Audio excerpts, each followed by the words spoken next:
प्रेम से बोलिए शनि महाराज की जय। प्यारे भक्तगणों, आज फाल्गुन शुक्ल पक्ष की अंतिम शनिवार को आप सभी श्रवण करेंगे शनिवार की व्रत कथा। शनिवार के व्रत रखने से और शनि भगवान की कथा श्रवण करने से शनि देव की कृपा बनी रहती है। आपकी सभी मुश्किलें समाप्त हो जाती है। शनि ग्रहों में सभी क्रूर ग्रह है। अगर किसी की राशि पर शनि की ढैया या शनि का प्रकोप हो तो उस व्यक्ति को मुश्किलों का सामना करना पड़ता है। शनिवार के दिन इस व्रत को रखने से और इन कथाओं के श्रवण करने से हर तरह की परेशानियों से मुक्ति मिलती है। ये शनि महाराज की ध्यान लगाकर कथा को श्रवण करते हैं। कथा। त्रेता युग में एक बार भयंकर अकाल पड़ा।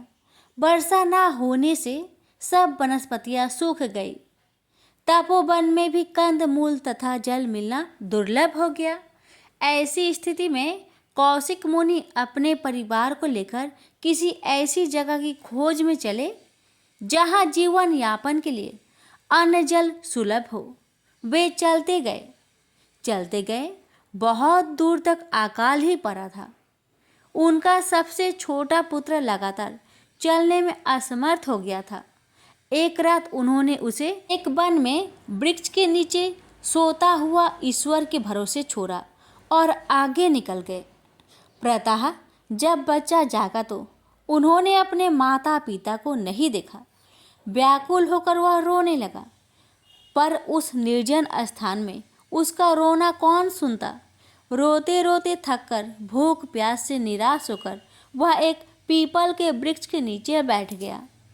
वृक्ष के नीचे पीपल के बहुत सारे फल गिरे थे। बालक उन्हें बीन बीन कर खाने लगा। उन्हें खाकर उसे थोड़ी शांति मिली। कुछ दूरी पर उसे एक बावड़ी दिखाई दी। जाकर उसने बावड़ी का जल पिया तो उसके मन को थोड़ी और शांति मिली। इस प्रकार उस निर्जन वन में वह पीपल का वृक्ष और जल भरी बावड़ी उसे जीने का सहारा बने। माता पिता उसे छोड़कर कहाँ चले गए, इसका उसे कुछ पता नहीं था। इस प्रकार अपनी भूख प्यास मिटाते हुए वह श्री हरि का ध्यान करने लगा। बहुत दिनों के बाद एक दिन अचानक देव ऋषि नारद वहां पधारे। पीपल के नीचे उस बालक को ईश्वर आराधना करते देख उन्हें आश्चर्य हुआ कि इस निर्जन वन में जहाँ न कोई आश्रम है न गुरुकुल है, यह बालक कौन है और अकेले यहाँ कैसे रह रहा है। नारद उस बालक के पास गए। बालक ने भी इतने दिनों के बाद एक ऋषि को अचानक आया देखकर आश्चर्य किया। नारद ने बालक से पूछा, तुम कौन हो? तुम्हारे माता पिता कहाँ हैं? इस छोटी अवस्था में अकेले यहाँ कैसे रह रहे हो? किसी का सानिध्य पाकर बालक का दुख जैसे उमड़ पड़ा। उसने बताया, दुर्भिक्ष के कारण अन्न जल की खोज में जाते हुए माता पिता कब उसे यहाँ छोड़ चले गए वह नहीं जानता। उसके माता पिता कौन हैं और अब वे कहाँ हैं यह भी वह नहीं जानता। इस निर्जन वन में इस वनस्पतियों के फल कंद से जीवन बिता रहा हूँ। यह पीपल का वृक्ष ही उसके लिए माता पिता जैसा सहारा है। नारद ने कहा, वत्स चिंता मत करो। तुम्हारे विनय शील साहस जिजीविषा को देखते हुए मुझे विश्वास है कि तुम किसी श्रेष्ठ कुल गोत्र के संतान हो। मैं तुम्हें विधिवत मंत्र आदि संस्कारों की दीक्षा दूंगा। अब अकाल भी समाप्त हो गया है। अब तुम्हें जीवन यापन की कठिनाई नहीं होगी। यह वन भी शांत तथा हिंसा पशुओं से रहित है, इसलिए तुम यहाँ निर्भय होकर जप तप कर सकोगे। यहाँ तुम भगवान विष्णु का ध्यान तथा ओम नमो भगवते वासुदेवाय मंत्र का जप करना। एक दिन भगवान विष्णु प्रसन्न होकर तुम्हें अवश्य दर्शन देंगे। इस पीपल के वृक्ष के नीचे इसके फल खाकर तुम्हारा पोषण हुआ है और अब इसी के नीचे तुम्हारी तपस्या होगी, इसलिए मैं तुम्हारा नाम पिपलाद रखता हूँ।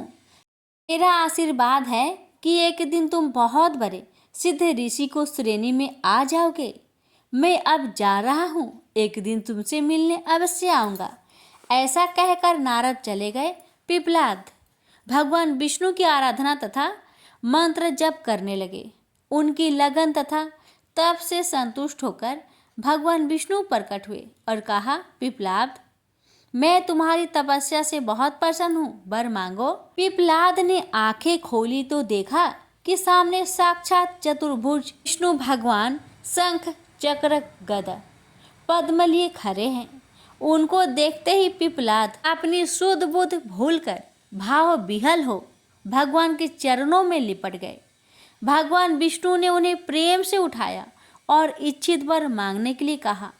पिप्पलाद ने कहा, प्रभु, आपके साक्षात दर्शन से बढ़कर और कुछ पाने की कामना नहीं है। मुझे देना ही है तो अपनी दृढ़ भक्ति दीजिए। विष्णु ने कहा, भक्ति तो तुम्हें प्राप्त हो चुकी है, ज्ञान भी तुम्हें प्राप्त होगा और अथवर्ण पद प्राप्त कर पिप्पलाद संहिता के सृष्टा होंगे। यह कहकर भगवान विष्णु अंतर्ध्यान हो गए। पिप्पलाद फिर विष्णु भक्ति में लीन हो गए। कुछ दिनों के बाद नारद फिर आए। पिप्पलाद को भगवान विष्णु ने दर्शन दिया, ज्ञान और भक्ति का वरदान दिया। यह जानकर उन्हें बड़ी प्रसन्नता हुई। नारद को देखकर पिप्पलाद के मन में अपना अतीत दुख देने लगा। अपने मन की व्यथा प्रकट करते हुए उन्होंने कहा, देवऋषि, मेरे किस कर्म का फल है जो मुझे अल्पन की अबोधावस्था से ही इतना कष्ट उठाना पड़ा। मेरे पिता तथा कुल गोत्र का पता नहीं। पीपल के नीचे रहकर उसके फल खाकर जीवित रहा। इसी कारण आपने पिप्पलाद नाम दिया। मेरी दीक्षा, शिक्षा तथा संस्कार की व्यवस्था कर मुझे अपना ब्राह्मण तत्व प्रदान किया। आपके कारण भगवान विष्णु का दर्शन हुआ। नारद ने कहा, पिप्पलाद, अतीत की सोच मत करो। शनि ग्रह के प्रकोप से तुम्हें यह सब सहना पड़ा। आज भी वह आकाश में अपने मार्ग पर प्रज्वलित होकर चल रहा है। इतना सुनते ही पिप्पलाद अपने क्रोध को ना रोक सके। उन्होंने क्रोध से शनि ग्रह पर दृष्टि डाली। उनके तप के तेज से शनिपथ भ्रष्ट होकर एक पर्वत पर जा गिरे। आकाश की ऊंचाई से गिरने के कारण शनि का एक पैर टूट गया। शनि की दुर्गति देखकर नारद बड़े प्रसन्न हुए। उन्होंने ब्रह्मा, इंद्र आदि देवताओं को बुलाकर शनि की दुर्दशा दिखाई। ब्रह्मा ने यह देखकर पिप्पलाद से कहा, पिप्पलाद, ऋषि होकर तुमने ऐसा क्रोध नहीं करना चाहिए था। मनुष्य पर सुख दुख उसके पूर्व कर्मों के अनुसार आते हैं। तुम्हारी अतीत के लिए शनि का कोई दोष नहीं। यह तो प्रकृति के नियम के अनुसार अपने मार्ग पर चलते रहते हैं। इनको स्थान से गिरा देने से प्रकृति के नियम में बाधा पड़ेगी तथा और उपद्रव शुरू हो जाएगा। अतः अपने तपोबल से इन्हें पुनः इनके मार्ग में प्रतिष्ठित करो तथा प्राकृतिक में स्थापित इन देव ग्रहों को संसार का संतुलन बनाए रखने का मार्ग प्रशस्त करो। ब्रह्मा की बात सुनकर पिप्पलाद ने शनि को अपने तपोबल से उनके पूर्व स्थान पर पुनः स्थापित कर दिया। बोलिए लक्ष्मी नारायण की जय, पिप्पलाद ऋषि की जय, शनि महाराज की जय। एक समय स्वर्गलोक में सबसे बड़ा कौन, ये प्रश्नों को लेकर नवग्रहों में वाद विवाद हो गया। विवाद इतना बढ़ा कि परस्पर भयंकर युद्ध की स्थिति बन गई। निर्णय के लिए सभी देवता देवराज इंद्र के पास पहुंचे और बोले, हे देवराज, आपको निर्णय करना होगा कि हम में से सबसे बड़ा कौन है। देवताओं का प्रश्न सुनकर देवराज इंद्र उलझन में पड़ गए।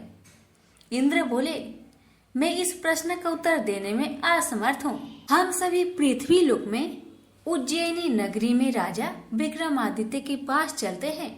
देवराज इंद्र सहित सभी ग्रह यानी कि सभी देवता उज्जैनी नगरी पहुंचे।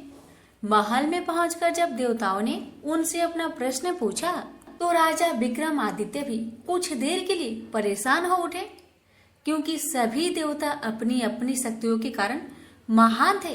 किसी को भी छोटा बताना या बड़ा कह देना उनके क्रोध के प्रकोप से भयंकर हानि पहुंच सकती थी।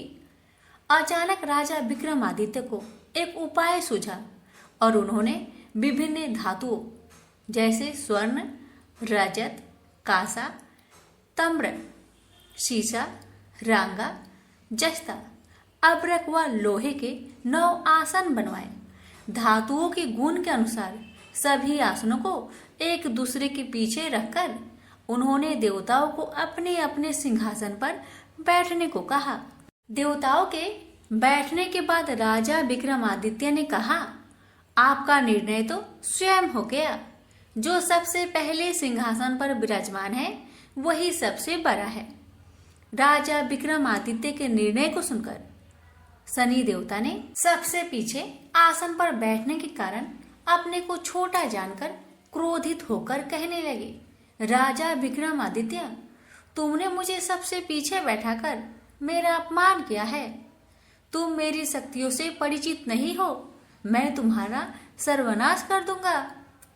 शनि ने कहा, सूर्य एक राशि पर 1 महीने, चंद्रमा 2.25 दिन, मंगल 1.5 महीने, बुध और शुक्र 1 महीने, बृहस्पति 13 महीने रहते हैं, लेकिन मैं किसी राशि पर 7.5 वर्ष तक रहता हूँ।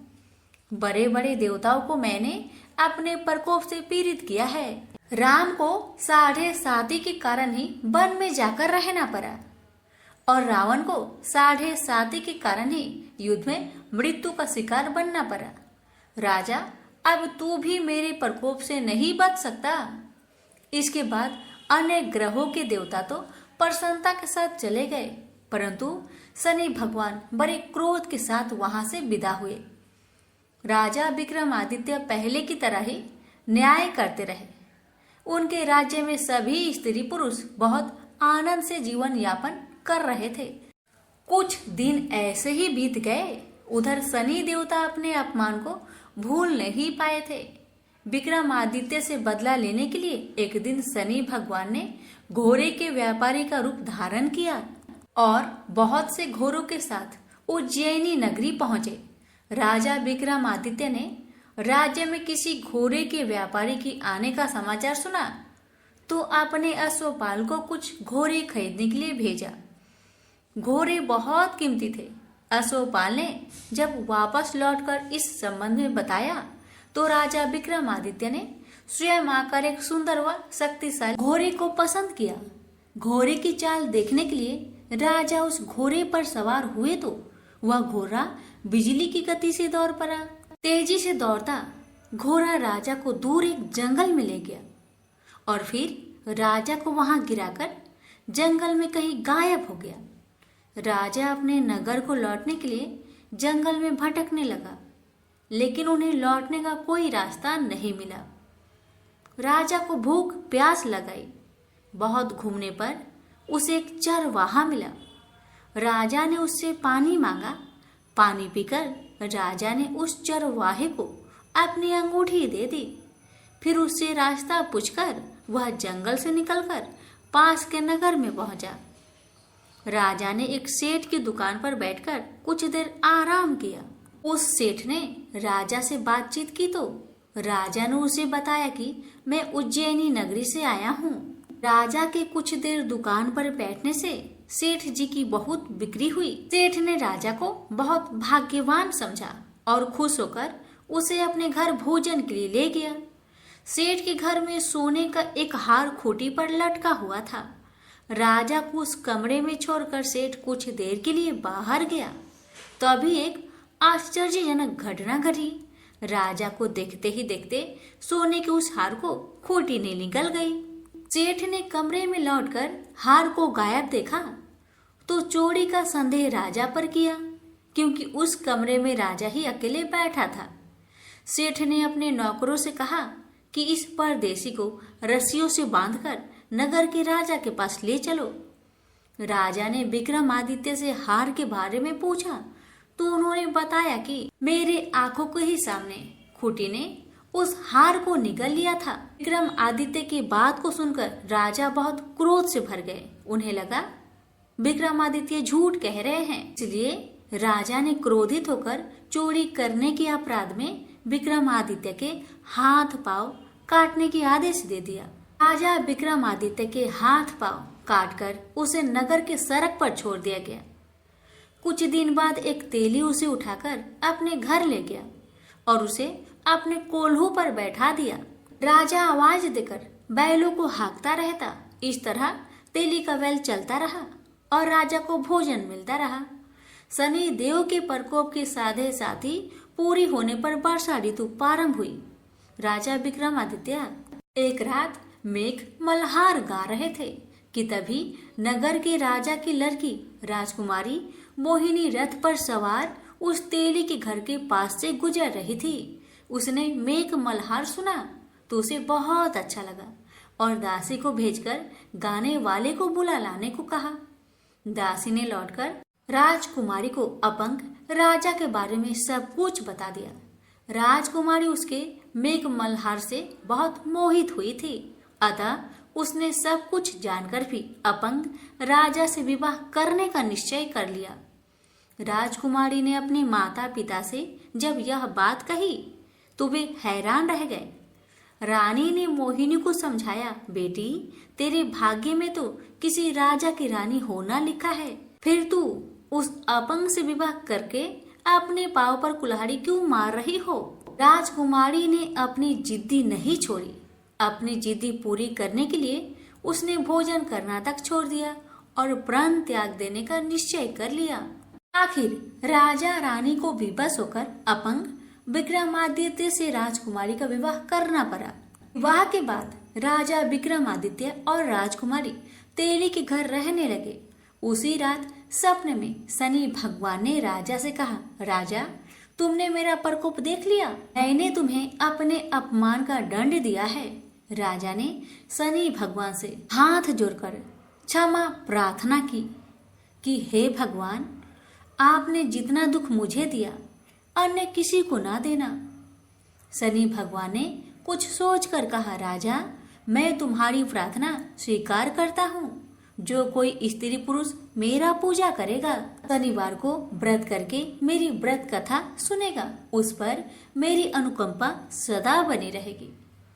प्रातःकाल राजा विक्रमादित्य की नींद खुली तो उसने अपने हाथ पांव देखकर राजा को बहुत खुशी हुई। उसने मन ही मन शनि भगवान को प्रणाम किया। राजकुमारी भी राजा के हाथ पांव सही सलामत देखकर आश्चर्य में डूब गई। तब राजा विक्रमादित्य ने अपना परिचय देते हुए शनि भगवान की प्रकोप की सारी कहानी सुनाई। सेठ को जब इस बात का पता चला तो दौड़ता हुआ तेली के घर पहुंचा और राजा के चरणों में गिरकर क्षमा मांगने लगा। राजा ने उसे क्षमा कर दिया क्योंकि यह सब तो शनि भगवान के प्रकोप से हुआ था। सेठ राजा को अपने घर ले गया और उसे भोजन कराया। भोजन करते समय वहां एक अनोखी घटना घटी। सबके देखते देखते उस खुटी ने हार को उगल दिया। सेठ जी ने अपनी बेटी का विवाह भी राजा के साथ कर दिया और बहुत से स्वर्ण आभूषण धन आदि देकर राजा को विदा किया। राजा विक्रमादित्य राजकुमारी मोहिनी और सेठ के साथ उज्जैनी पहुंचे तो नगरवासियों ने हर्ष से उनका स्वागत किया।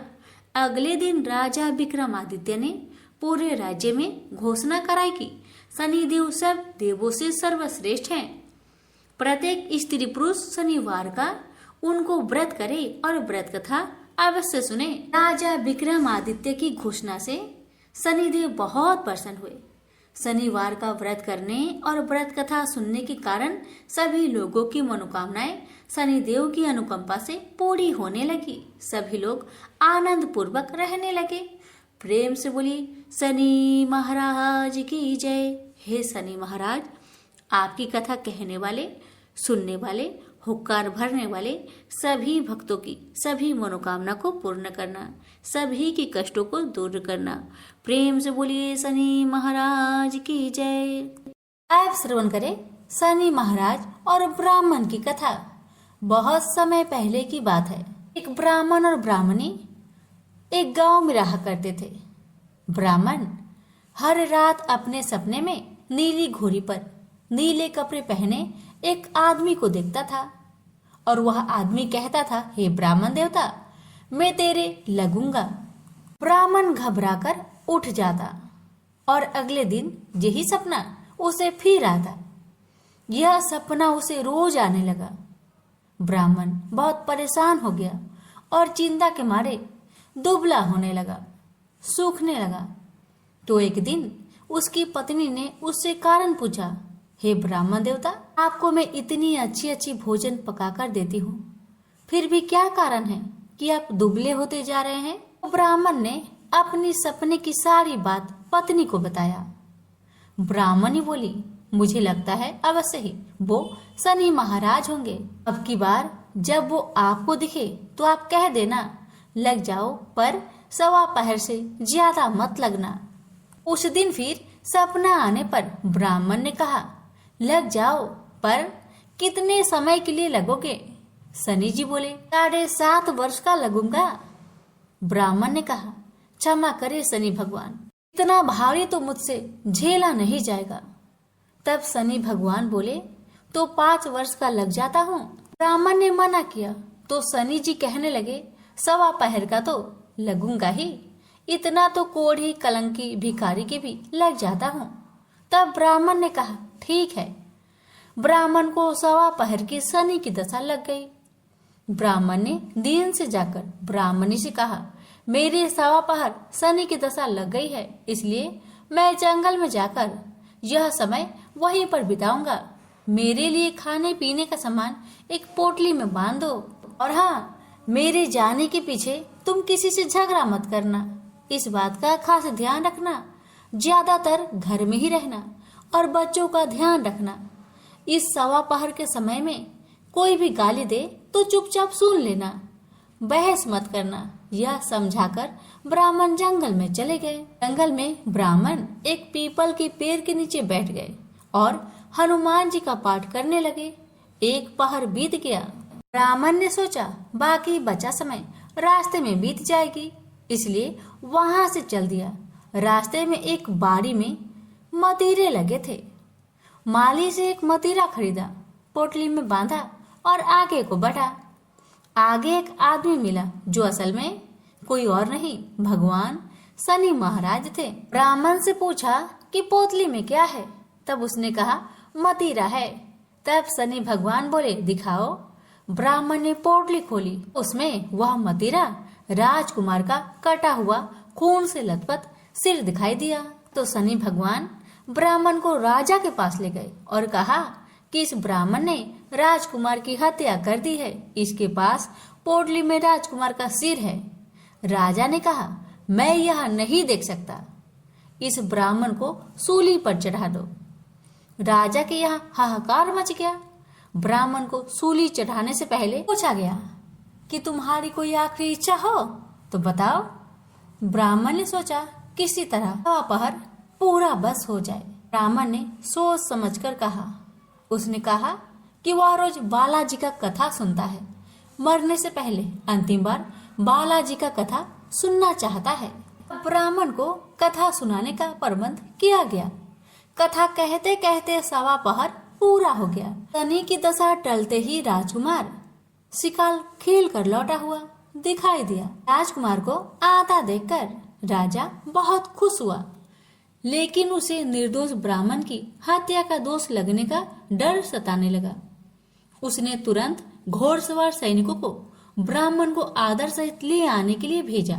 ब्राह्मण राज दरबार में आया तो राजा ने क्षमा मांगी और पोटली दिखाने के लिए कहा, तो पोटली खोली तो उसमें मतीरा था। राजा ने इन सब के बारे में पूछा तो ब्राह्मण ने बताया, मुझे 1:15 की शनिचर की दशा लग गई थी, इस कारण यह सब तमाशा हुआ। राजा ने पूछा, यह दशा कैसे टलती है? ब्राह्मण बोला, राजा या सेठ के लगे तो काला हाथी या काला घोड़ा दान करे, गरीब के लगे तो पीपल की पूजा करे और बोले, साचा शनिचर कहिए, जाके पाओ सदा ही पढ़िए। अपने भगवान की कहानी सुने, तिल का तेल और काला उड़द दान करे, काले कुत्ते को तेल से चुपर कर रोटी खिलाए तो शनिचर की दशा उतर जाती है। राजा ने उसे मदिरा वापस दे दिया। घर आकर ब्राह्मण ने मदिरा काटा तो उसमें बीज की जगह हीरे मोती निकले। ब्राह्मणी ने पूछा, यह कहाँ से लाए हैं? आप तो कह रहे थे कि शनिचर की दशा लगी है। ब्राह्मण ने कहा, जब दशा लगी थी तो यह मदिरा राजकुमार का सिर बन गया था। जब शनि की दशा उतरी तो शनि भगवान निहाल कर गए। हे शनि देवता, जैसे ब्राह्मण के शनि की दशा लगी वैसे किसी का ना लगना। बोलिए प्रेम से शनि महाराज की जय।